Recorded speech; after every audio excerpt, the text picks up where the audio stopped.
Você sabe como a Venezuela se tornou um dos países mais pobres do mundo?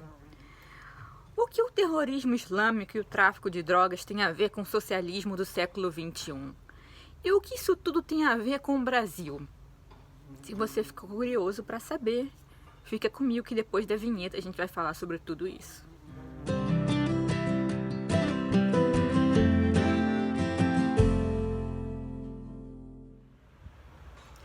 Hoje eu vim fazer resenha do livro Hugo Chávez, O Espectro, do Leonardo Coutinho. Para quem não conhece o autor é jornalista da revista Veja. E nesse livro, que aliás é um dos melhores livros que eu já li, um livro assim bombástico, ele vai fazer como se fosse uma reportagem investigativa, mas assim, um negócio muito bem feito, sobre a questão da Venezuela e da América Latina e do Brasil de forma geral. Como o livro, apesar de não ser muito extenso, traz muita informação, eu resolvi ir abordando os temas assim por partes, para ficar uma coisa mais clara. Bom, vamos começar com a primeira pergunta da introdução. Como é que a Venezuela se transformou de um dos países mais ricos, não apenas da América Latina, mas do mundo de forma geral, em um país tão pobre em que falta até papel higiênico? Bom, se você suspeitou que o Hugo Chávez é o culpado, você acertou. Bom, vamos do começo. A Venezuela, ela descobriu petróleo, na verdade já tinha descoberto petróleo já no período mesmo dos descobrimentos, quando os espanhóis chegaram. Mas naquela época não tinha muito uso para petróleo. As pessoas nem sabiam direito o que era. No começo do século XX, a Venezuela começou a exportar petróleo e começou a ter um enriquecimento assim absurdo. Para vocês terem ideia, a capacidade de compra dos venezuelanos antes do Hugo Chávez era, assim, ao longo do século XX, era melhor do que em alguns países europeus, para vocês terem ideia. Tanto é que o autor vai relatar para gente que os venezuelanos, quando eles iam para os Estados Unidos fazer compras, eles eram conhecidos como dame dois, me dá dois. Tanto era o poder de compra que eles tinham.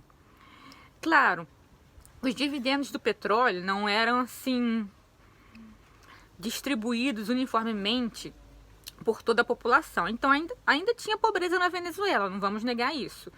Mas o país tinha um grau de prosperidade que era assim difícil de acreditar.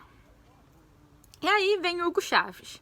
Para quem não conhece a história do Hugo Chávez, eu vou resumir aqui para vocês. Ele teve uma infância não muito feliz, também pobre, e ele tentou, no início dos anos 90, um golpe de Estado que falhou e ele foi preso. Depois, ele conseguiu, democraticamente, ser eleito presidente da Venezuela. E aí, eu acho que praticamente todo mundo sabe o que aconteceu depois. Ele foi usando essa alta do petróleo na época dele, que ele fez vários acordos com outros membros da OPEP, a Organização dos Países Produtores de Petróleo, de modo a jogar o preço do barril de petróleo lá em cima. E com isso, a gente sabe, né? O povo gosta de governantes que governam em épocas de prosperidade econômica.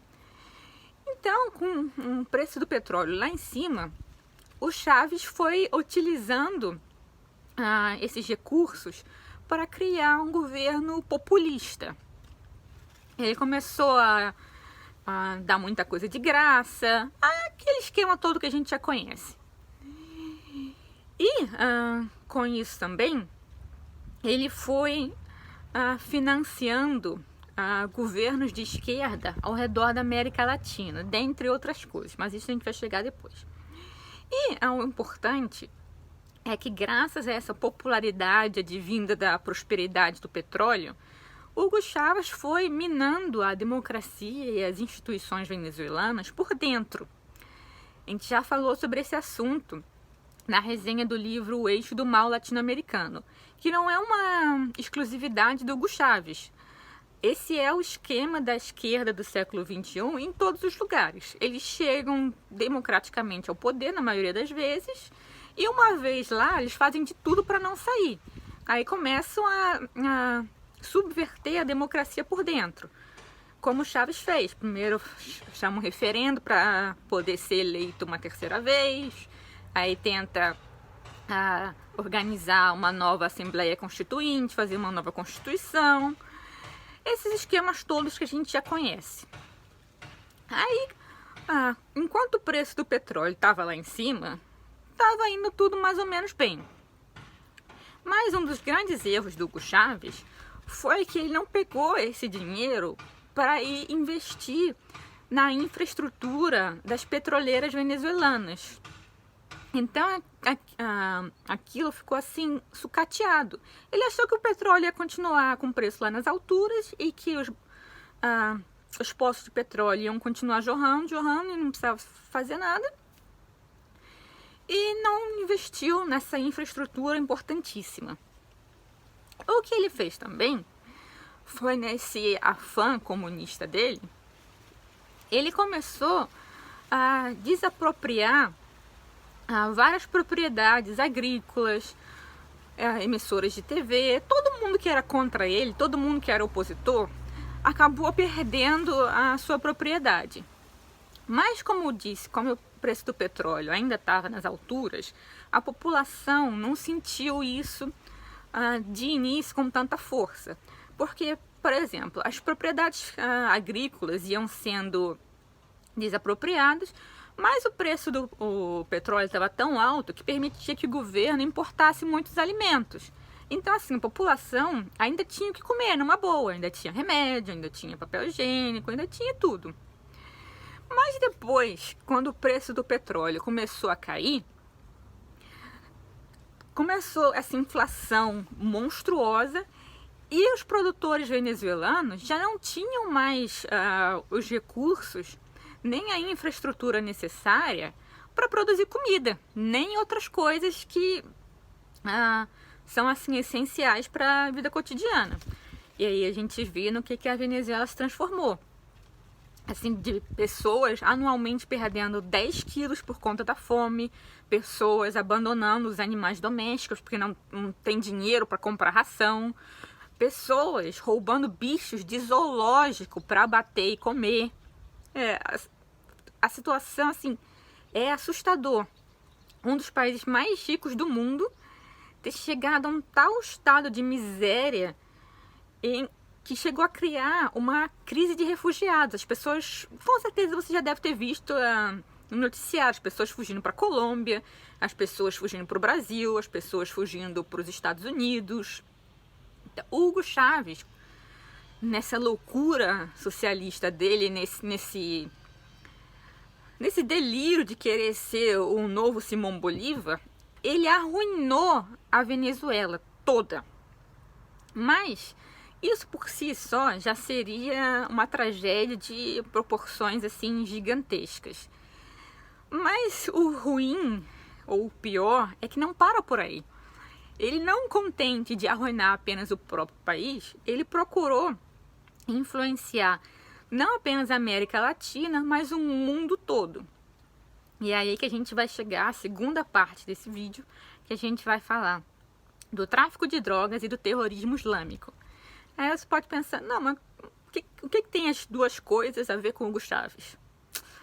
Tem muito a ver. Assim, eu sabia que o governo da Venezuela, a ditadura do Chávez, não era assim nenhum, como eu posso dizer, não pode ser chamado de governo democrático. Eu sabia que ele tinha feito muita besteira, mas assim, o nível a que chegou realmente me surpreendeu.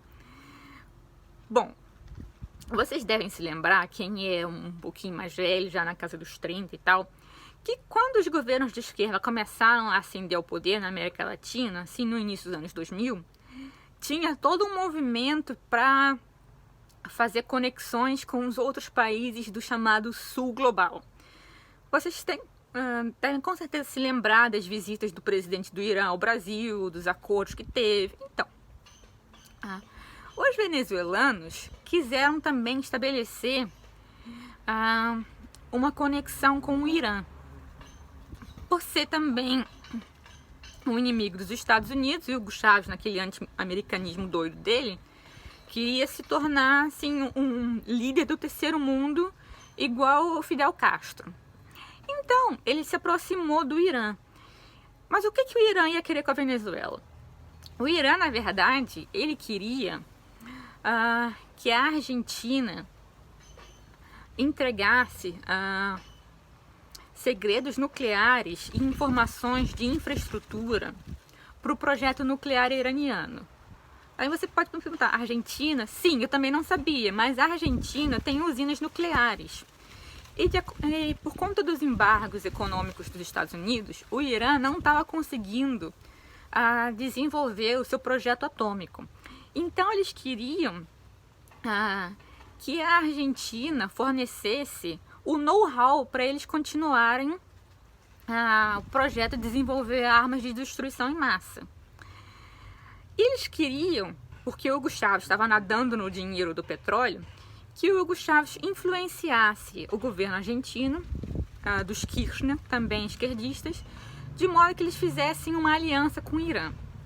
Mas tem um outro dado importante aqui. A Venezuela, para quem não sabe, eu também não sabia, tinha depósitos importantes de urânio. E para você fazer armas atômicas, você precisa de urânio. E o que Hugo Chávez fez? Foi contrabandeando urânio para o Irã e tentou influenciar a Argentina para que ela fizesse uma cooperação com o Irã. E como é que ele fez isso? Pegou a dinheirama inteira do petróleo, que ele simplesmente meteu a mão como se fosse uma conta pessoal e não dinheiro do povo venezuelano, e tentou financiar a campanha da Cristina Kirchner para que ela continuasse no poder e aquele esquema continuasse. Isso foi uma intenção do Hugo Chávez para toda a América Latina. Ele queria fazer com que vários governos esquerdistas chegassem ao poder e se mantivessem lá para ir espalhando a revolução bolivariana dele, do mesmo modo que o Fidel Castro fez. E o governo do Irã, para quem não sabe, ele financia vários grupos terroristas, entre outros o Hezbollah do Líbano. E para quem não sabe também, já tem tempo isso, houve em Buenos Aires ataques terroristas contra organizações judaicas. E tudo indica que os responsáveis tenham sido funcionários do governo iraniano. E o que aconteceu? O governo Kirchner tentava abafar o caso, tentou fazer de tudo para encerrar o caso e para livrar os iranianos da culpa, para continuar com o esquema deles. Inclusive, há suspeitas muito grandes de que eles tenham mandado matar um promotor que estava investigando o caso. E o que é mais assustador nessa história é que o Leonardo Coutinho, o autor, ele vai mostrar como o Hugo Chávez não apenas deu cobertura para o terrorismo e também financiamento por conta desses acordos com o Irã, por conta do contrabando de urânio, mas ele vai mostrar que havia, e eu imagino com certeza ainda há, células terroristas por vários países da América Latina, inclusive o Brasil. Teve uma reportagem, mas isso tem um bom tempo já, falando que o Bin Laden tinha estado em Foz do Iguaçu. Não sei se vocês lembram disso. Mas não foi o único terrorista, não. Passaram vários terroristas ali pelo Paraná, por São Paulo, todos com contatos com o governo iraniano. E isso, na época, pelo que eu me lembre, não foi um grande escândalo. Teve reportagem aqui e ali, mas ninguém foi fundo no tema. E eu imagino que esses polos terroristas ainda devam existir tanto no Brasil quanto na Argentina, quanto na Venezuela. A ligação do Hugo Chávez com o governo iraniano e com os terroristas era assim. E aí a gente vai chegar na outra questão, que é o tráfico de drogas. Os terroristas, eles descobriram que o tráfico de drogas era uma maneira bastante eficaz de conseguir recursos para atentados, para todo aquele programa de radicalização.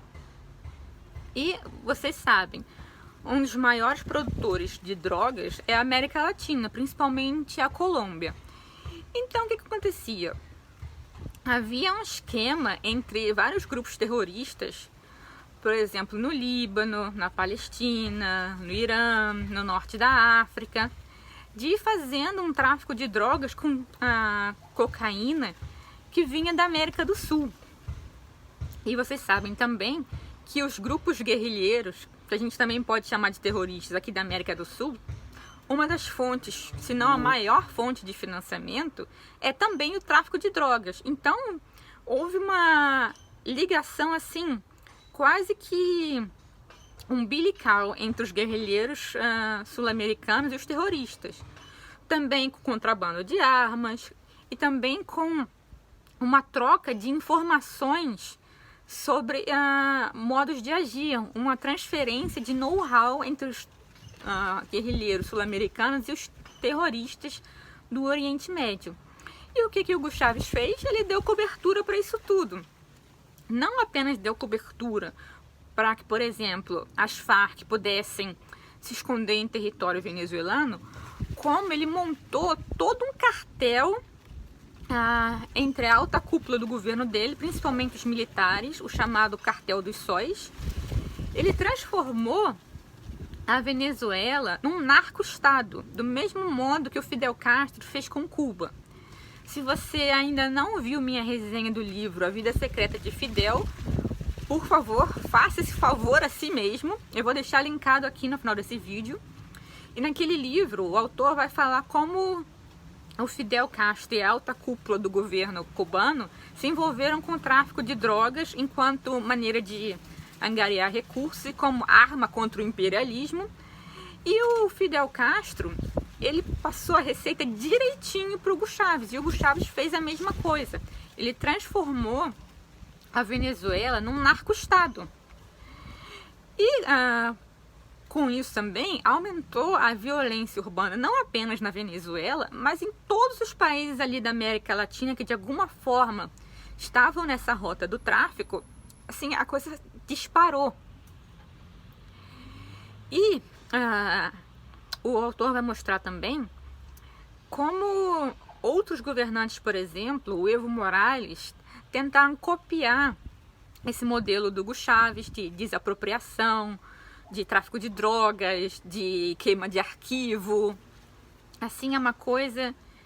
Ele vai mostrar os governos mafiosos da América Latina.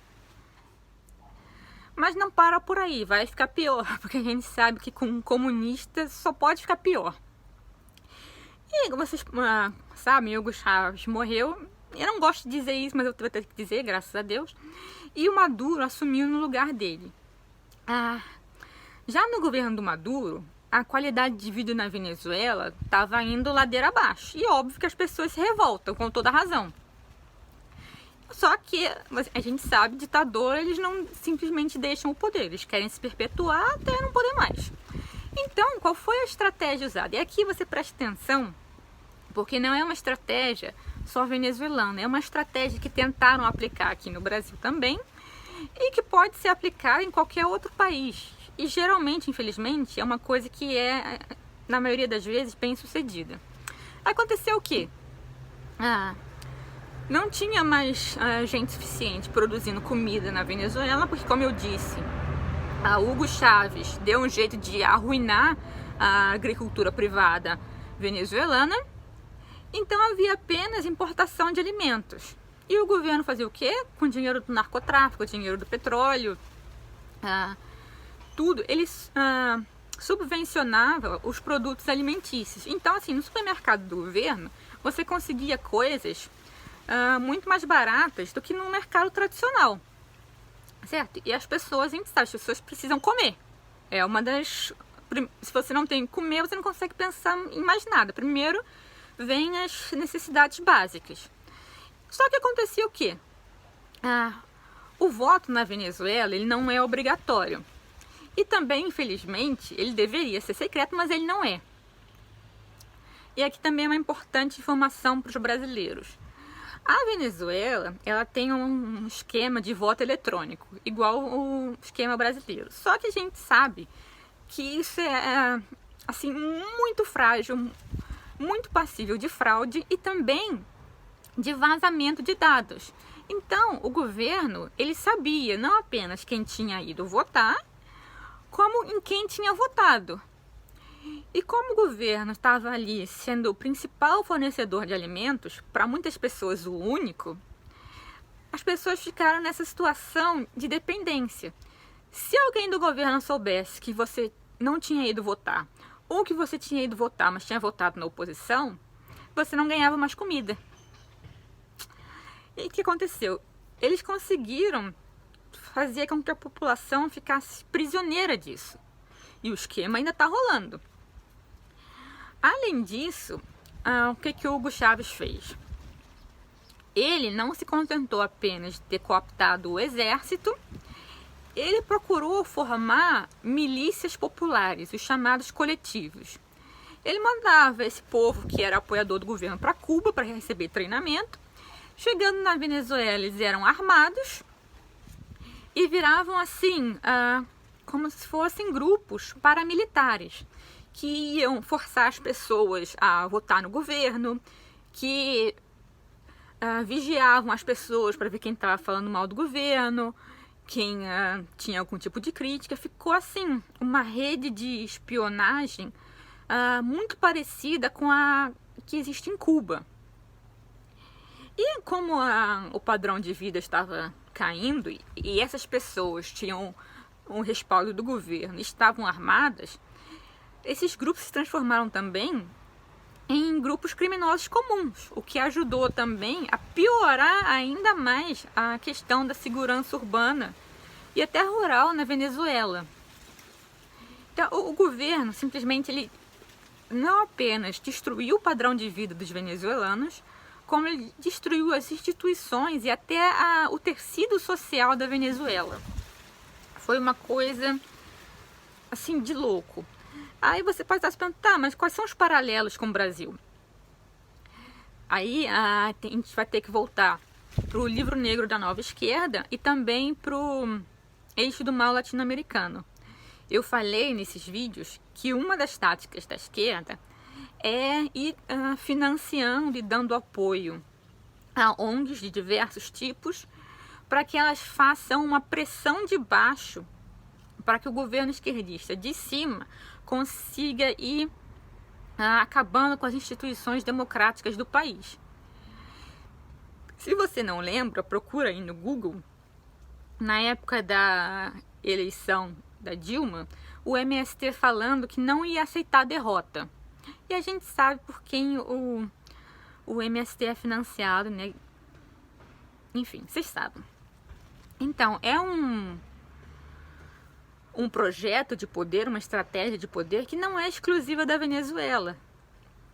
Foi uma coisa assim que foi se alastrando por toda a América Latina. E por onde passou, destruiu os países. Assim, praticamente sem exceção.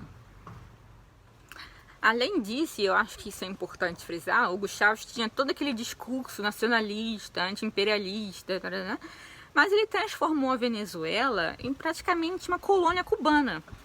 Ele pegou agentes de inteligência cubanos e colocou na alta cúpula do governo venezuelano, trouxe médicos, professores, espiões, ele infiltrou o aparato repressor cubano na Venezuela, além de mandar petróleo a preço de banana para Cuba e para outros países ali do Caribe, mas esses outros países de um modo assim a fazer com que esses governos ficassem independentes da Venezuela, mas para Cuba ele mandou assim como se não fosse nada.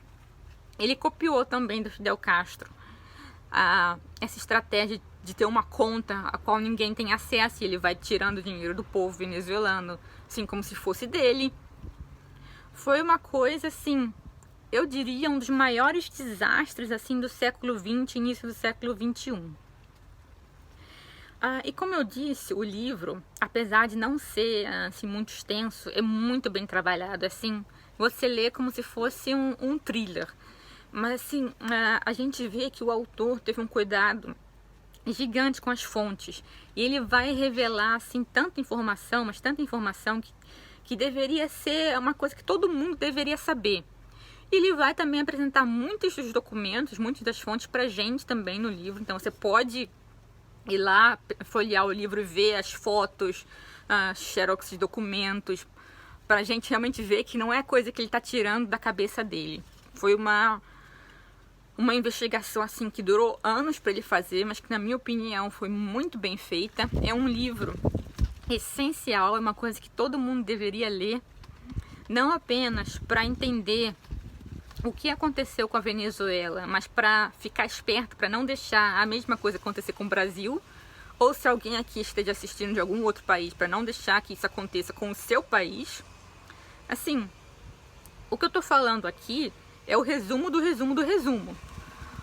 No livro, o autor vai dar muito mais detalhes, vai fazer as conexões ficarem muito mais claras, mas esses vídeos já devem estar com mais de uns 20 minutos e eu não quero que fique muito longo, porque eu sei que, de modo geral, as pessoas não gostam. Então eu vou encerrar por aqui, mas assim, fica o meu conselho, assim que você puder, compre o livro Hugo Chávez, O Espectro, que é do Leonardo Coutinho, e leia e divulgue. Porque as pessoas precisam desse tipo de informação, certo? Não se esqueça também de assistir a resenha do A Vida Secreta de Fidel e do Eixo do Mal Latino-Americano, que vão ficar linkados aqui no final desse vídeo. Não se esqueça de deixar o seu joinha, de compartilhar esse vídeo, porque a gente sabe assim que se depender do YouTube. Não esqueça também de se inscrever no canal e verificar se você ainda está inscrito, caso você já tenha se inscrito, de ativar o sininho para não perder vídeo nenhum, certo? E o que eu ia falar, assim, no fim das contas é uma história muito triste. E a gente vê que vai levar assim, décadas para a Venezuela conseguir chegar a um patamar minimamente humano de qualidade de vida de novo. A gente vê assim como um governo, um esquerdista louco consegue jogar milhões de pessoas assim na mais abjeta pobreza. Esse é o tipo de coisa que me dá assim gás para eu vir trazer esses livros aqui para você, para eu trazer essas informações, porque assim é uma coisa que realmente dói no coração. Bom, por hoje é isso. Eu agradeço a sua atenção e a gente vai se ver no próximo vídeo. Beijo, fiquem com Deus.